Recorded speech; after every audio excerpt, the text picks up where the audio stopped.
তো বন্ধুরা, এই পায়রাটি মানে হঠাৎই অসুস্থ হয়ে পড়েছিল। তো তারপরে একে ওষুধ দিয়েছি, কিন্তু পায়রাটি মারা গেছে আর কি। তো এটা আর কি ফার্স্ট অ্যাডাল্ট পেয়ার, বাচ্চা যেগুলো আর কি অ্যাডাল্ট হয়েছিল। তো সেই জোড়ারই একটা পায়রা আর কি। মানে এরা প্রথম আর কি ডিম দিয়েছে, একটা মেল পায়রা। তো এর যে জোড়াটা সেটা বাসায় আছে। আর এরা সবেমাত্র ডিম দিয়েছিল আর কি। তো সেই ডিমের একটা বাচ্চাও ফুটেছে, কিন্তু ডিমে তা দিতে দিতে আর কি পায়রাটা খুবই দুর্বল হয়ে পড়েছিল। আর হঠাৎই অসুস্থ হয়ে যায়। তো যার কারণে এই খাঁচার মধ্যে আর কি ওকে রেখেছিলাম। তো এই খাঁচার মধ্যে রেখেই আর কি ওকে ওষুধ দেওয়া হচ্ছিল। তো যে ওষুধটা ওকে আর কি খাওয়ানো হতো সেটা তোমাদেরকে দেখাচ্ছি। এই যে ওষুধটা, এই যে এই ওষুধটা কিন্তু ওকে খাওয়ানো হচ্ছিল, কিন্তু তেমনভাবে কোনো কাজ হয়নি আর কি। পায়রাটি মারা গেছে। তো এই যে ওষুধটা দেখতে পাচ্ছ, এই ওষুধটা ওকে খাওয়ানো হয়েছিল। পায়রাটি বমি করছিল, ঠিক আছে, যা খাবার খাচ্ছিল সেটা আর কি বমি করে বার করে দিচ্ছিল। আর চুনা পায়খানা হচ্ছিল, যে হালকা সবুজ এবং হালকা চুনা টাইপের পায়খানা করছিল। আর যে খাবারগুলো খাচ্ছিল সেগুলি বমি করে আর কি বার করে দিচ্ছিল। তো তারপরে আর কি পায়রাটি একটু বেশি অসুস্থ হয়ে পড়ে। তো যার কারণে ওকে খাঁচায় আলাদা করে মানে ট্রিটমেন্ট করা হচ্ছিল ওষুধ দিয়ে, কিন্তু পায়রাটি মারা গেছে।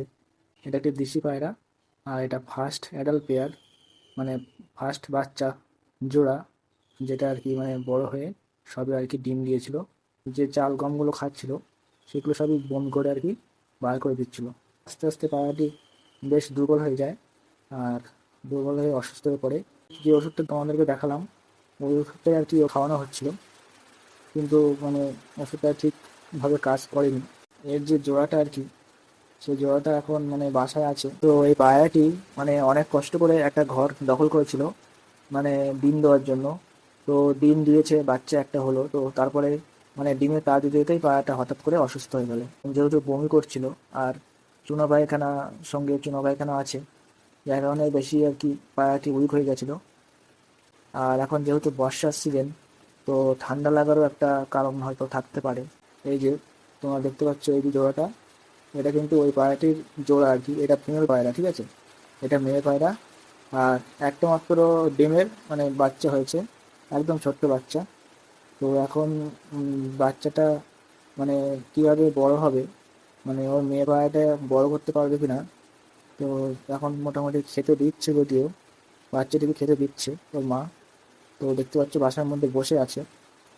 এখন দেখা যাক বাচ্চাটাকে ওর মা বড় করতে পারে কিনা, কারণ খুবই ছোট্ট বাচ্চা, একদম ছোট্ট বাচ্চা। সবে মাত্র বাচ্চাটি ডিম থেকে বার হয়েছে। তারপরে আর কি বাচ্চাটার বাবা মেয়ের পাড়াটি অসুস্থ করে, যেহেতু এখন বাচ্চাটা খুবই ছোট। আর ওরা বেশি শক্ত খাবার খেতে পারবে না, সেই কারণে মেয়ের পাড়াটি ওদেরকে যে ক্রপ থেকে যে খাবারটা খাওয়ায় সেই খাবারটাই এখন ওকে দিচ্ছি। তো এখন দেখা যাক মেয়ের পাড়াটি বাচ্চাটাকে কীভাবে বড় করে আর কি। তোমাদের বাড়িতে যাদের আর কি পায়রা আছে বা কোনো পশু পাখি পালন করো, তো তারা অবশ্যই এই বর্ষার সিজনটাকে পশু পাখি খাওয়া দাওয়ার দিক থেকে একটু বেশি নজর দেবে। আর অবশ্যই খাবার দাবার, ওষুধ এগুলি দেবে ওদেরকে। আর অবশ্যই খেয়াল রাখবে, কারণ এখন যেহেতু বর্ষার সিজন, তো স্বাভাবিকভাবে একটা ঠান্ডা লাগার ব্যাপার আছে। যে বাসাগুলি আছে পায়রার, যে টব বা যে বাসাগুলো, সে বাসাগুলি অবশ্যই পরিষ্কার পরিচ্ছন্ন রাখবে, কারণ এখন যেহেতু বর্ষা ওয়েদার, তো সেই কারণে একটা স্যাঁতস্যাঁতে ভাব থাকে। তো সেখান থেকে পায়রা ঠান্ডা লাগতে পারে। তো যাদের বাড়িতে আর কি পায়রা পশু পাখি আছে, তারা অবশ্যই টবগুলোকে পরিষ্কার রাখবে। আর প্রয়োজন অনুসারে ওষুধ, খাবার দাবার এগুলো পায়রাদেরকে বা পশু পাখিদেরকে খাবার দাবার, ওষুধ এগুলো দেবে।